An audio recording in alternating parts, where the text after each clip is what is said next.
आत्ताच्या घडीची एक मोठी बातमी आपल्या समोर येत आहे। कर्जापोटी बँकेकडे तारण ठेवलेले सीलबंद घराचे कुलूप तोडून बेकायदेशीररित्या वास्तव्य केल्यामुळे पोलिसात गुन्हा दाखल करण्यात आला आहे। बातमी सविस्तर बघण्या अगोदर आमच्या चॅनलला सबस्क्राइब केले नसेल तर नक्की सबस्क्राइब करा।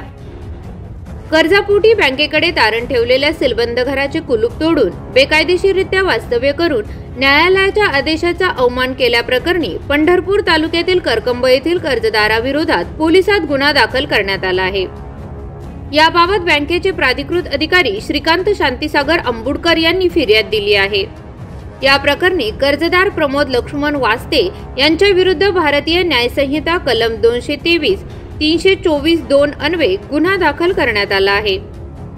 याबाबत अधिक माहिती अशी की रतनचंद शहा सहकारी बँक लिमिटेड मंगळवेढा शाखा करकंब यांच्याकडून कर्जदार लक्ष्मण वास्ते राहणार करकंब यांना दिनांक 11 जानेवारी 2019 रोजी करकंब गावातील बांधकामासाठी 12 लाखाच्या कर्जाची मागणी केल्याने ते बँकेने शर्ती व अटीनुसार मंजूर करण्यात आले होते।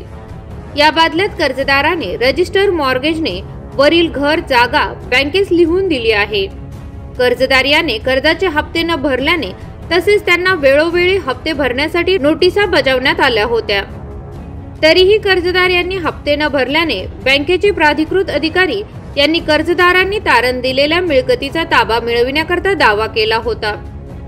दिनांक 21 मे 2024 रोजी आरसीसी बांधकामामधील गाळ्याच्या शटरचा व मुख्य दरवाजा सीलबंद करून बँकेचे प्राधिकृत अधिकारी श्रीकांत शांतीसागर अंबुडकर यांच्या ताब्यात दिले होते।